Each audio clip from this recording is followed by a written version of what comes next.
Jay in Missouri who wants to talk about biblical accuracy. Got another All right, Jay. We don't have a lot of time. Hit it. All right. Yeah, I got one question though. You said matter can't be created. Is that what you said? Yeah, that's the first law of thermodynamics is energy, matter cannot be created or destroyed. Yeah.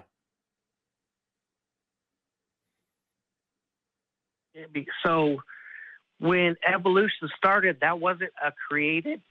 That wasn't created? No, evolution has nothing to do with the creation of matter. Evolution is how life changes through reproduction. And after evolution reproduction, is a theory, correct? Yes, just like gravity, plate tectonics, atoms, cells, and germs. Yes. Okay. Have they tried to create this Big Bang theory before? I don't understand what you mean. Create a Big Bang theory? What do you mean?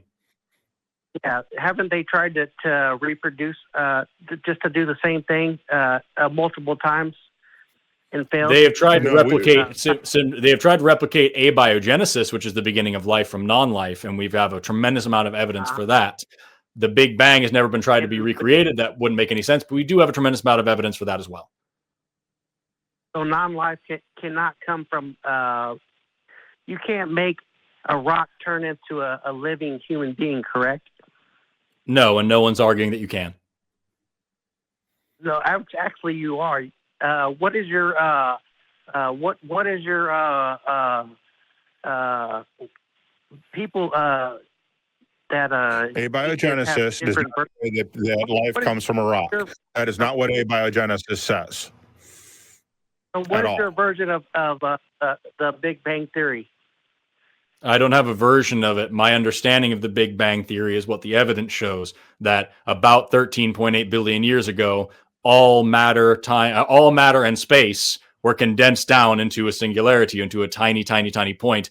And when that started expanding, that was also the beginning of time. That's why I really hate the term Big Bang theory, because it gives this ridiculous idea of like an explosion in space from which all life sprung. I much prefer the word everywhere stretch, because it's a lot more simplistic and it makes a lot more sense. Mm-hmm. Would you agree with what Einstein's theory of relativity was? Absolutely. Einstein's theory of relativity, both special and general, play a huge part in our understanding of the Big Bang. Yes. Okay, but you've never seen life come from non-life, correct? No, I've never seen that happen, but I have seen a tremendous amount of evidence showing that it is possible. So you have blind faith saying that non-life can come from non-life. No, you didn't hear the part that I just said about how I have a tremendous amount of evidence showing that it's possible. No, you did. You just said non-life can't come from life. Non-life can't come to life. I never said that. Correct? I said that matter can't be created or destroyed. Same thing. Same thing. No, how is that not the same thing? No. You said non-life can't make life. That would mean matter becoming living matter. I never said that matter can be created from nothing. I never said that matter can be destroyed. I said that matter that isn't alive can become matter that is alive, because that's what the evidence leads me to understand. What evidence is that?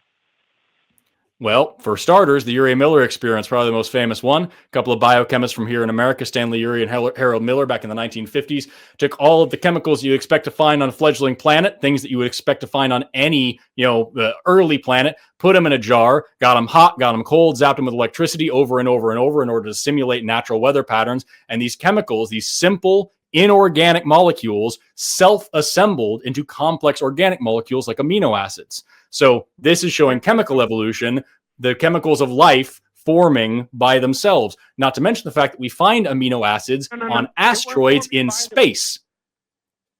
Well, they were forming with created different gases and different amoebas or whatever. I don't know exactly. They were forming from gases and chemicals that we find literally everywhere all over the universe, undergoing very natural processes under remarkably mundane conditions.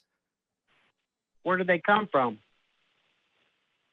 In that experiment, or where did the chemicals come from that made life? Where did the gases come from? Where did the things that they used to make the electricity, where did that come from?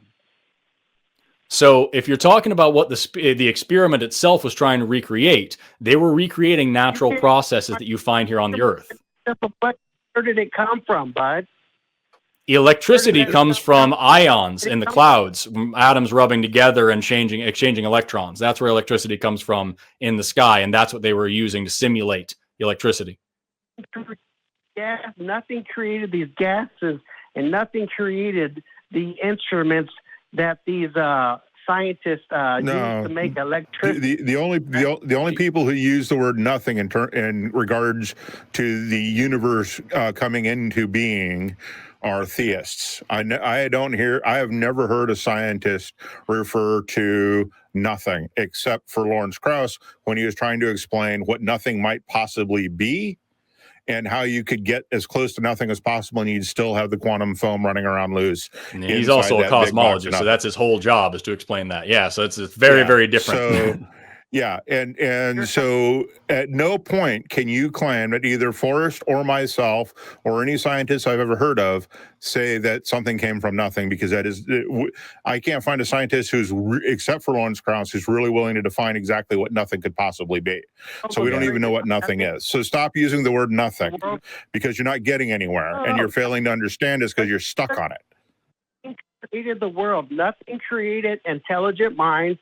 And nothing created the atmosphere. Nothing created the trees that clean the carbon dioxide. Hold on, you've got several different things here. You've got several different things you just said. Gravity created the Earth, and the atmosphere was held on by the magnetosphere, which is also a part of that whole gravity thing, because these heavier elements like iron and nickel sank to the core and made a liquid core that's producing a magnetosphere. Trees are the results of evolution. They've been around since the Carboniferous period. Like we have evidence for all of these things. It's not like they all just poofed into existence. This is a long process that obeys very, very basic laws of chemistry and physics. It's not magic. But you've never seen it, correct? Happen before, right? So just really quick, if you go to a murder trial, do you say, I never saw him murder anybody, so I guess I can't convict him? Or do you say, hey, this is what the evidence suggests, this is what I'm going to go with? But you've never seen a monkey turn into a human being. But answer the question. Answer the question. So answer what I just said, please. If you're on trial for murder, do you expect the people to say, I never saw him commit murder, so I don't care? Or do you expect them to say, here's the evidence, he was in the right place at the right time, we have video camera footage, we have footprints, we have motive, whatever, so this is our conclusion? Right. And you have never seen a amoeba turn into a fish, correct? So again, do you have to watch someone murder somebody to convict them of murder, or can you use evidence? You've never seen it. You've never seen it. I'm going to say it again. We're going to answer this question if it kills you, dude. If you're trying someone for murder, do you have to watch them murder somebody, or can you use the evidence to convict them? What is the evidence? I just want. That's what I'm asking. Do you have to watch a murder happen to know that it happened, or can you go off of evidence to know that it happened? How do you expect a criminal trial to work? What is the evidence an amoeba turned into a fish? I'm not going to move on until you answer the question. If you are on a murder trial, do you use evidence, or do you just say, I never saw it? Yeah. Give me the evidence. So you agree that I don't have to watch an amoeba turn into a person. I just need evidence, right? Oh, what is the evidence? That's all I want to know. Yes or no? Do you agree that we don't have to watch evolution happen? We just need evidence. Third time I said, give me the evidence. You keep saying, give me the evidence. I'm not convinced that if I give you the evidence, you're going to say anything besides you didn't watch it happen. Fourth time I said, give me the evidence. Dude, I'm asking you a direct question. Would you accept evidence or not? And then I will happily start talking about it. Fourth time, yes, I would. Yes. Okay, excellent. Great. That's all I needed. So now that we agree that evidence works and is important, here's some of the evidence that we have. First of all, like I said a minute ago, we found amino acids, building blocks of living tissue on asteroids in space. Okay, these things clearly form by natural processes. So we can put to bed. Excuse me, you asked me for evidence. I am giving it to you. Okay. Clearly, complex organic molecules that are necessary for creating life can form by natural processes. And clearly, those complex organic molecules do the exact same things that they do inside of a living organism by obeying the most basic laws of chemistry and physics. We can do this in a jar, in a laboratory. We can do all of this, okay? So we now see that these chemicals can come from very humble beginnings. We now see that they can do really complicated things all on their own. While we have never watched these chemicals magically just turn into a living thing, we don't have to, because we've seen all the steps along the way except for that one. Now, as far as evolution is concerned specifically, because that is my specialty, we have actually observed evolution, yes, number one. We also have several lines of evidence, not limited to the fossil record, where we can literally watch these fossil organisms change from simple forms to more complex forms. We have embryology, where we can watch these things, go through these same motions. We have genetic records, where we can build phylogenetic trees based on the genetics that different organisms have. We have several lines of evidence that all point to the same answer. So even if we couldn't watch evolution happen, which we can, we would still have more than enough evidence to understand that it happened. And as far as like how planets and things form like that, that's all astrobiology, and that's not difficult either. Okay. Let me ask you one more question. Simple question. Yeah. How would you feel if you was wrong and you led all the people you're listening to burning hell? How would you feel? That's an amazing question. I'm genuinely glad that you asked it. First of all, me personally, I would feel good about the fact that I taught the truth as best as I understood the truth, and I wasn't led astray or convinced by threats of burning hell. And that brings me to the second thing. Even if you could prove to me, proof positive, that your God was real and that this hell was real, I would still be right here saying that you have no good reason to worship such a monster that would torture people for just not believing in him. That's an awful, evil thing to do, and I would never want to be subject to a God like that. Hey, you know what? I guarantee you one thing: we will find out.